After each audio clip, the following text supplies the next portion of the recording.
Hoje eu quero compartilhar com você uma das histórias que eu vivi, né, trabalhando no hospital há mais de 10 anos, no Hospital de Câncer da minha cidade. E eu gostaria de estar compartilhando essa história porque a gente precisa estar valorizando o hoje. Muitas das vezes a gente se preocupa muito com o que aconteceu com nós no passado e se preocupa muito o que pode vir a acontecer no futuro. Só que nós não temos, às vezes, a noção de que nós só temos o hoje. Então, o que nós fazemos hoje é o que vai impactar no amanhã. E o que aconteceu ontem não volta mais. Então, é muito importante a gente começar a entender que nós só temos o hoje. O que impacta na nossa vida é o hoje. Então, eu quero contar essa história para você. Eu quero compartilhar essa história com você. Então, mais um dia normal de plantão e chega na recepção um rapaz de mais ou menos 35 anos, acompanhado da esposa e do profissional, né, da enfermagem, né, transferido para nós.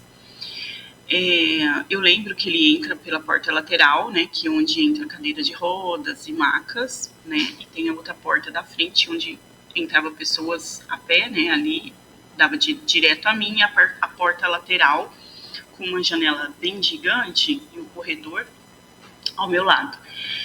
E eles entram, né, me dá um encaminhamento, ele vem encaminhado de um outro local, e eu lembro que eles aguardam poucos minutos no corredor, assim, atrás de mim, né, que tinha uma parede, um corredorzinho assim.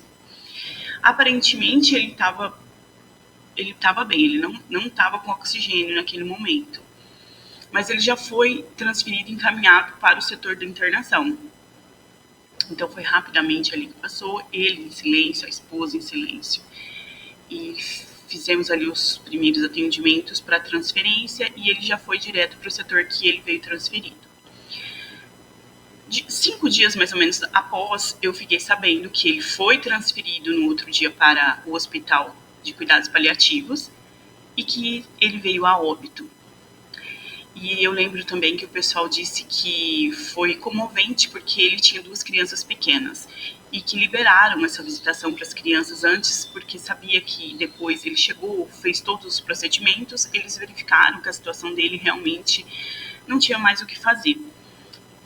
Infelizmente, esse tipo de caso no hospital é muito comum, sabe, gente? Trabalhar no hospital, quem vive sabe que o câncer ele é muito difícil de lidar em questão na parte emocional, na questão quando você está ali já só em cuidados paliativos, né? Que não tem o que a equipe médica possa fazer. Então é comunicado à família. E aí foi as meninas, né, conversando comigo, falou, olha, o pessoal liberou a visitação para as crianças, né, e logo ele veio a falecer. Então, isso tudo nos leva a refletir muitas coisas que a gente tem que estar vivendo o hoje, né?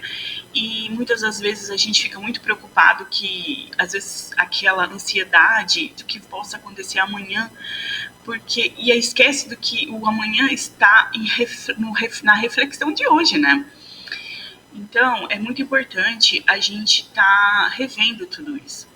E eu lembrei dessa história, e agora faz um ano que eu perdi minha filha, eu sou uma mãe enlutada, e estou fazendo várias coisas para que eu consiga viver com isso, viver com a perda da minha filha. Não é fácil.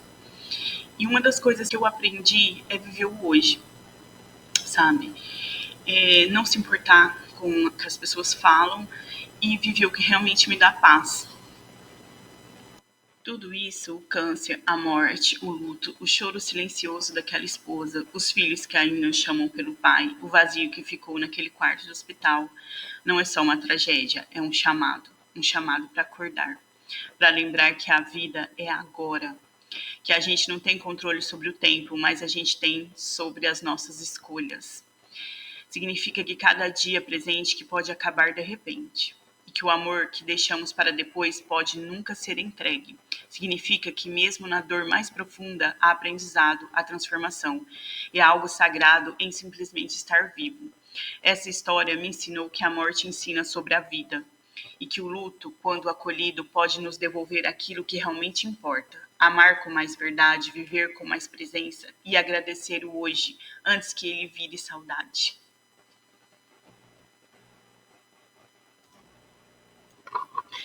Se essa história te tocou de alguma forma, eu quero te convidar para conhecer o meu e-book Quando as Palavras Abraçam. Ele foi feito com muito carinho para pessoas que estão vivendo o luto, especialmente mães, pais, filhos ou você que perdeu um ente querido muito próximo. Tá? Lá dentro, você vai encontrar palavras que não julgam, que não cobram o que não tem pressa. São textos que acolhem, que entendem, que ajudam você a colocar a dor para fora de um jeito leve e verdadeiro. É para quem precisa respirar no meio do caos. É para quem não sabe mais como seguir, mas também não quer ficar parado na dor. Se você sente que precisa de um abraço em forma de palavras, esse e-book é para você. Vou deixar o link aqui na descrição. Vai lá, dá uma olhadinha e quem sabe ele te ajuda, como tem me ajudado e tem ajudado tantas outras pessoas.